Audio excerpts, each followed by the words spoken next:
Senhor esteja convosco.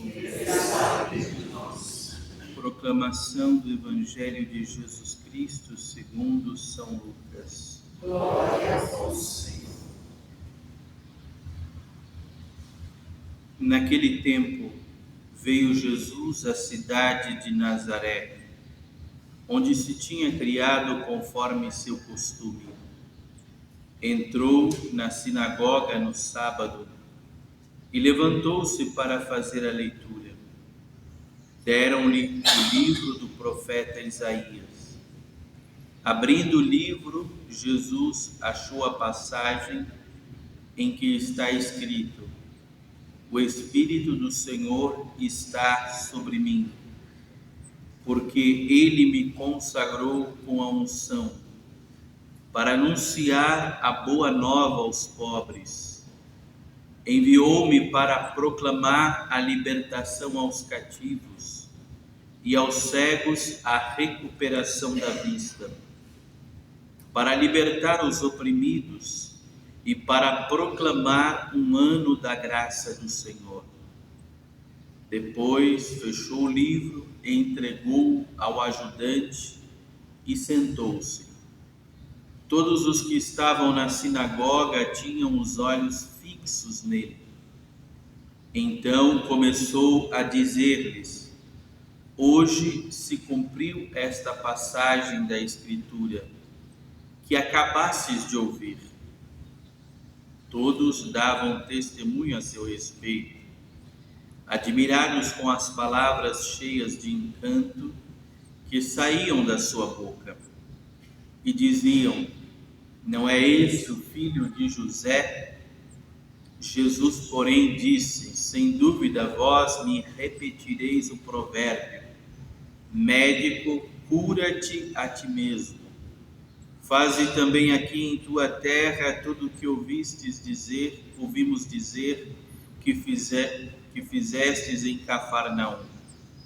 E acrescentou: Em verdade eu vos digo que nenhum profeta é bem recebido em sua pátria.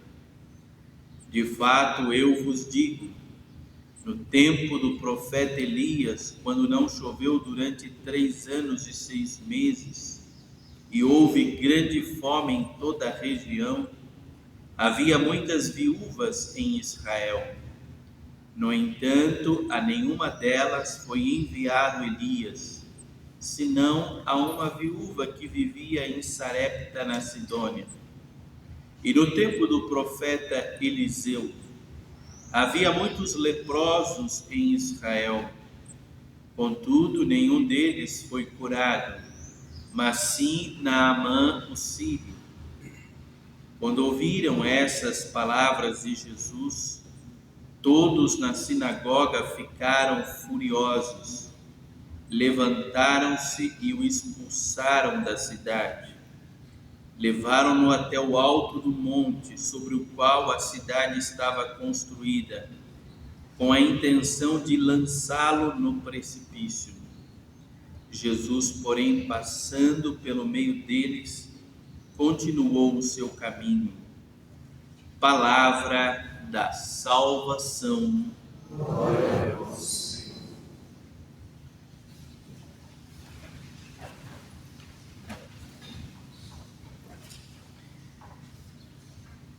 Hoje, nesse Evangelho de São Lucas, vemos o início do ministério do Messias. Jesus, que se revela como Messias, se revela como aquele no qual se cumpre a profecia de Israel. Profecia dada através do profeta Isaías ao povo de Deus. Então é um cumprimento de uma promessa.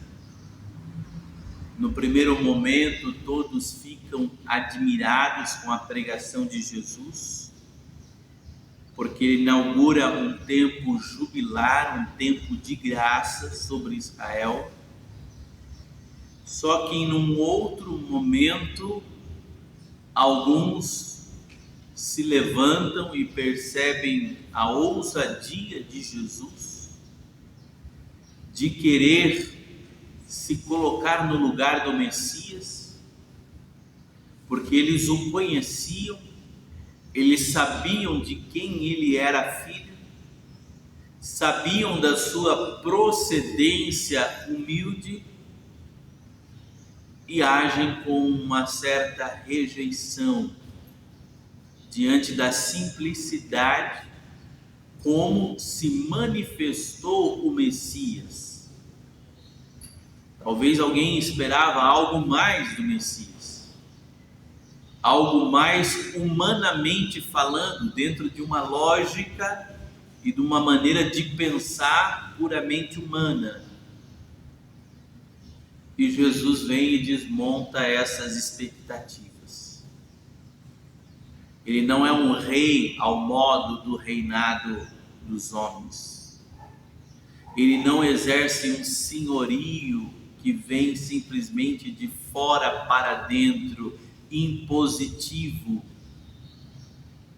Mas ele é um rei que quer começar o reinado a partir de dentro dos corações, a partir do reconhecimento de quem ele é e da própria profissão de fé na pessoa dele, como Messias, como Filho de Deus, como Santo de Israel, como enviado pelo Pai.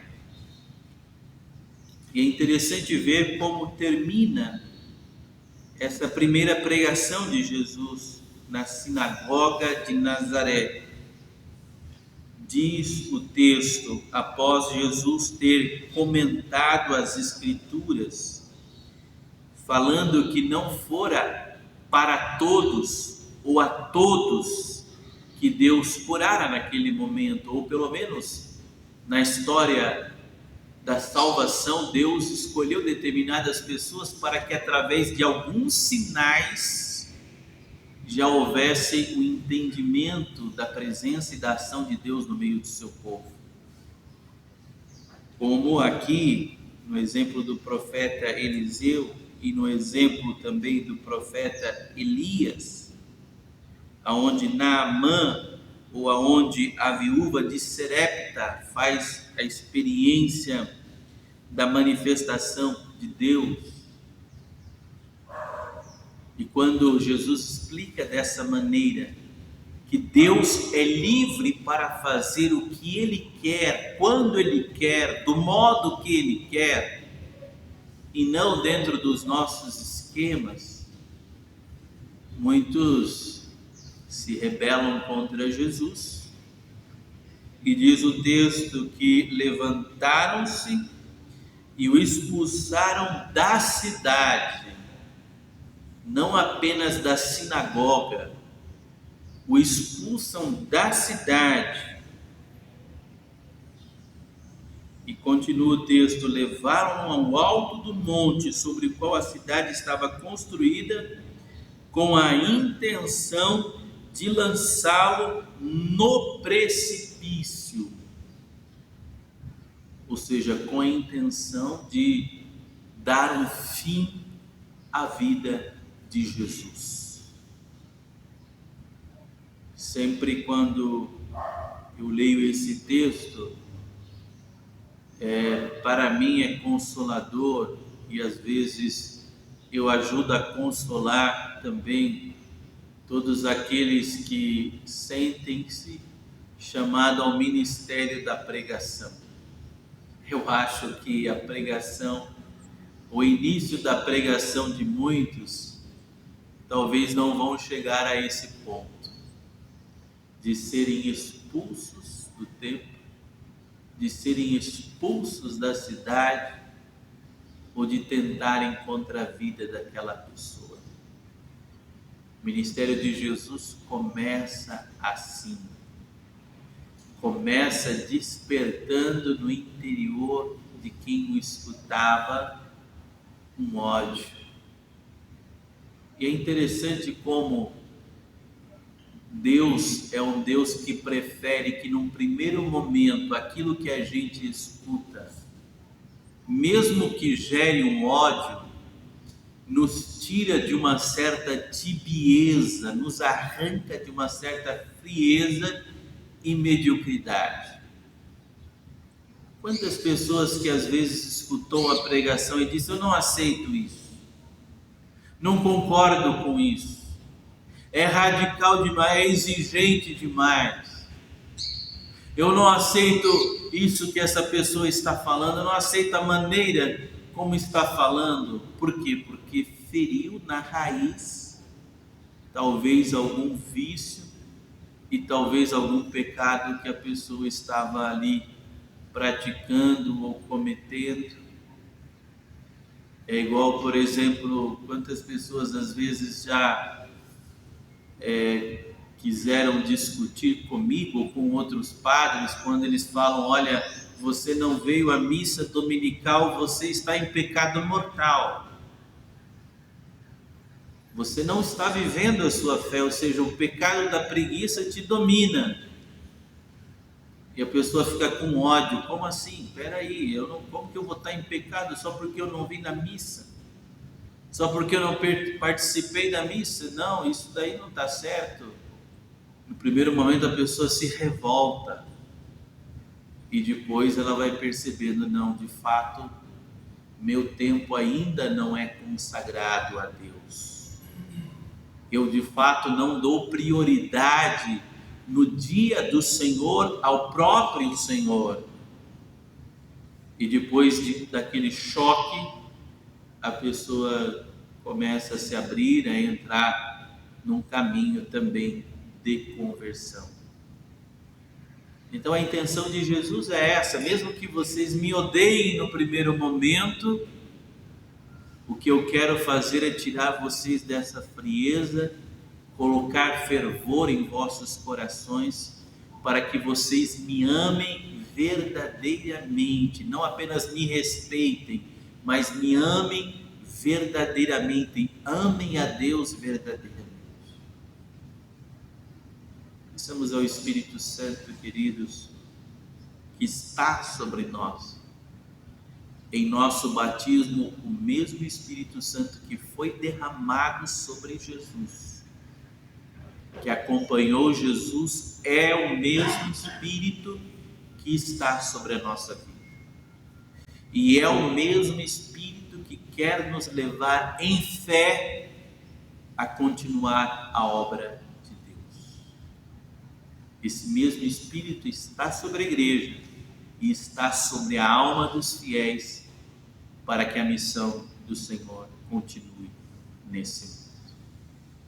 Possamos a cada dia tomar posse disso, que na nossa palavra, que na nossa atitude, que no modo de vivermos, que na nossa oração, que num conselho que damos a alguém, que numa oração que estamos fazendo com alguém, o Espírito Santo está ali agindo, tal e qual estava na vida de Jesus. E é claro, quanto mais formos nos abrindo a essa graça, aos seus dons, à sua presença, quanto mais formos tirando o que atrapalha essa ação do Espírito em nós, quanto mais terá Ele liberdade de agir poderosamente através de nós, tanto quanto fez através da vida de Jesus, porque é o mesmo Espírito que está sobre nós. Louvado seja nosso Senhor Jesus Cristo. Para sempre seja louvado.